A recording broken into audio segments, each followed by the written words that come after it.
اعوذ باللہ من الشیطان الرجیم، بسم اللہ الرحمن الرحیم۔ شروع اللہ کے نام سے جو بہت بڑا مہربان نہایت رحم والا ہے۔ آپ دیکھ رہے ہیں میرا چینل حدیث کی باتیں۔ اللہ کی عبادت کیوں کرنی چاہیے؟ سب سے بڑی عبادت تو یہی ہے کہ آدمی اللہ کا ذکر کرتا رہے، ہر ایک کام کرتے وقت اس سے ڈرتا رہے، جیسا کہ کلام اللہ میں ہے، وَاذْكُرُوا اللَّهَ كَثِيرًا، اللہ کا بہت ہی ذکر کرو، وَلَذِكْرُ اللَّهِ اکبر، بے شک اللہ کا ذکر بہت ہی بڑی بات ہے، وَاتَّقُوا اللَّهَ لَعَلَّكُمْ تُفْلِحُونَ، اور اللہ سے ڈرو تاکہ تم بھلائی حاصل کرو۔ بے شک اللہ کے نزدیک تم میں سے اسی کی عزت زیادہ ہے جو زیادہ ڈرنے والا پرہیزگار ہے۔ لیکن یہ عام احکام ہیں، ان میں طریق عبادت کا ذکر نہیں۔ سرکار ہمارے مال و دولت کی چور چکاروں سے حفاظت کرتی ہے، ہمارے فائدے کے لیے سڑکیں بناتی ہیں، مدرسے اور ڈاک خانے کھولتی، مقدمے فیصل کرنے کو عدالتیں مقرر کرتی اور ظالموں کو سزا دیتی ہے۔ اسی واسطے ہم اس کا حکم مانتے ہیں اور اس کے شکر گزار رہتے ہیں۔ جب کوئی حاکم ملتا ہے تو اس کی عزت کرتے ہیں، اس کے پاس جانے کو اپنا فخر سمجھتے ہیں۔ وہ جس بات کا حکم دے اس کے کرنے کو تیار ہو جاتے ہیں۔ میں برسے یا آندھی چلے، کڑاکے کی سردی ہو یا گرمی، بھوک لگے یا پیاس، مال خرچ کرنا پڑے یا سفر میں جانا ہو، کسی بات سے دریغ نہیں کرتے اور جس طرح بنے اس کی رضامندی حاصل کرتے ہیں۔ پھر اس ساری سرکاروں سے بھی بڑی سرکار، سارے حاکموں سے بڑے حاکم، کل بادشاہوں کے شہنشاہ کے دربار کی حاضری اور اس کی رضامندی حاصل کرنی کیسے ضروری ہے۔ بے شک اس کی درگاہ میں مشرف ہونے اور اس کی رضامندی حاصل کرنے کے لیے جان جائے یا مال خرچ ہو، ہرگز دریغ نہیں کرنا چاہیے، بلکہ اس امر کے لیے کتنی ہی تکلیف کیوں نہ ہو ضرور اٹھانی چاہیے۔ لیکن اس کا بڑا فضل و کرم ہے کہ وہ ہم سے ایسی باتوں میں خاموش ہو جاتا ہے جن سے ہمیں چندہ تکلیف نہیں ہوتی۔ ان میں سے ایک عبادت ہے جو 4 طرح سے کی جاتی ہے: اول نماز، دوم روزہ، سوم زکوٰۃ، چہارم حج۔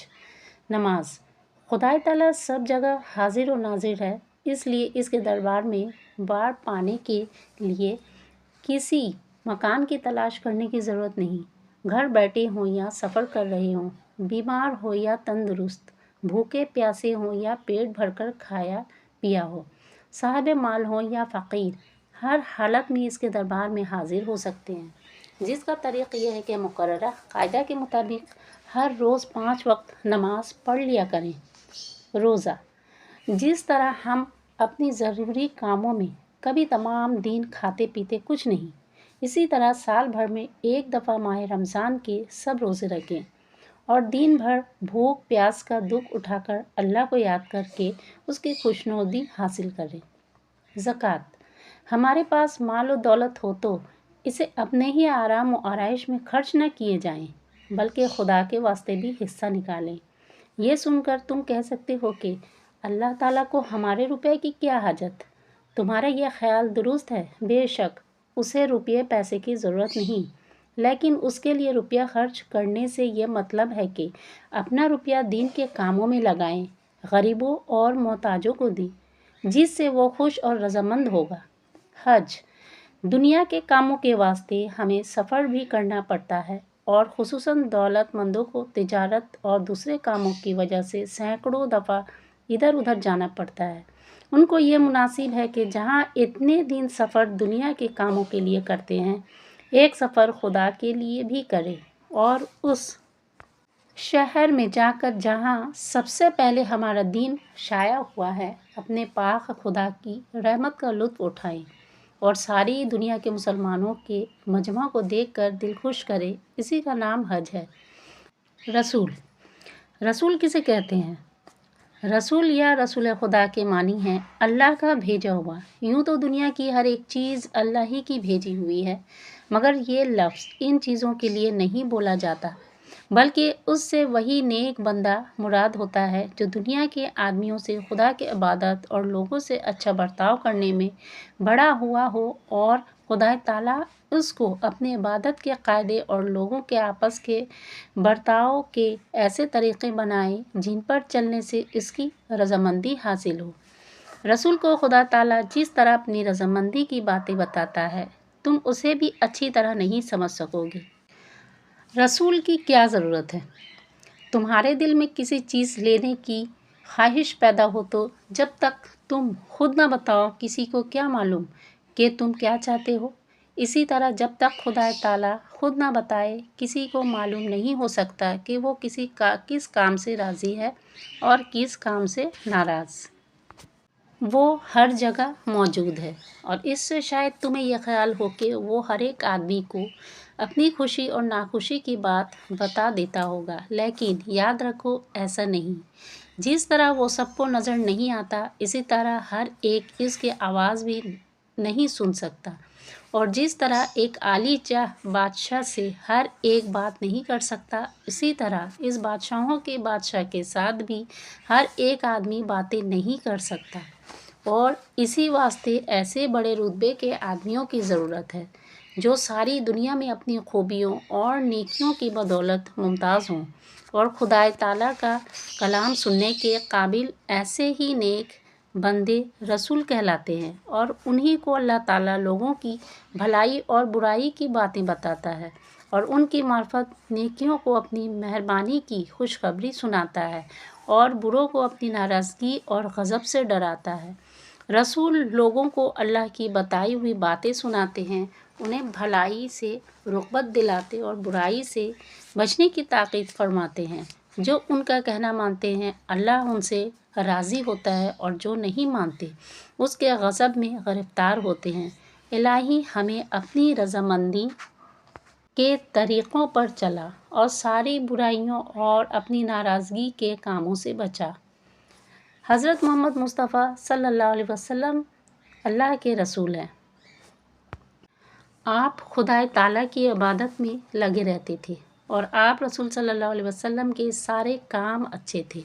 دوست دشمن سب آپ کی نیکی کی تعریف کیا کرتے تھے، اور اسی واسطے اللہ تعالیٰ نے آپ کو وہ درجہ دیا جو کسی اور آدمی کو نہیں ملا، یعنی آپ رسول صلی اللہ علیہ وسلم سب رسولوں میں آخری رسول ہیں اور ساری دنیا کے لیے وہ رہنما ہیں۔ چنانچہ آپ کی بدولت دنیا بھر سے وہ خرابیاں اٹھ گئیں جو ہمیشہ سے چلی آتی تھیں، اور جن میں سب سے بڑی ایک یہ تھی کہ آپ سے پہلے لوگ پوری طرح خدا کی توحید کے قائل نہ تھے۔ آپ نے اس مسئلہ کو اس خوبی سے ظاہر کیا کہ اب تقریباً ساری دنیا میں خدا کی توحید کا خیال پختہ ہو گیا۔ اس امر کے لیے آپ رسول صلی اللہ علیہ وسلم اللہ کے رسول ہیں۔ کتنی ہی دلیلیں ہیں مگر ابھی تم انہیں نہیں سمجھ سکو گے۔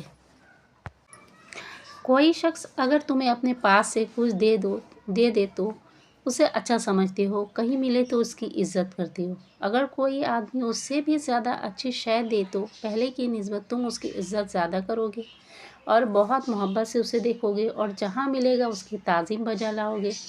ان دونوں کی نسبت استاد کی تم اور بھی زیادہ عزت کرتے ہو، کیونکہ وہ تمہیں علم جیسی بے بہا دولت دیتا ہے جو ساری عمر تمہارے کام آتی ہے۔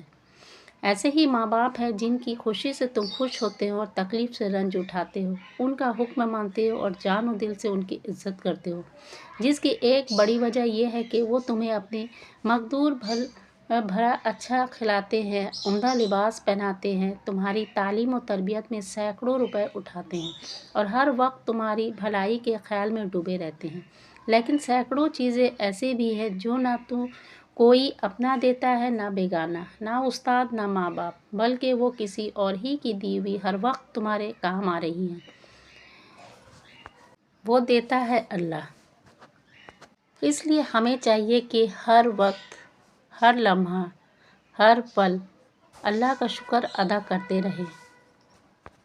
جو چیز خدا نے ہے بنائی اس سے ظاہر ہے خوش نمائی، کیا خوب ہے رنگ ڈھنگ سب کا، چھوٹی بڑی چیز قدر ہے اشیاء۔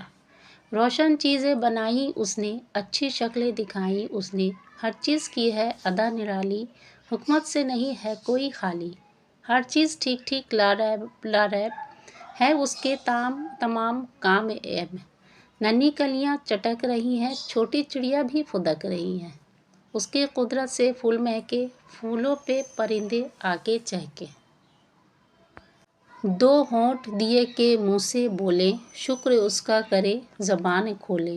ہر شے اس نے بنائی نادر، بے شک ہے قوی و قادر۔ اللہ حافظ۔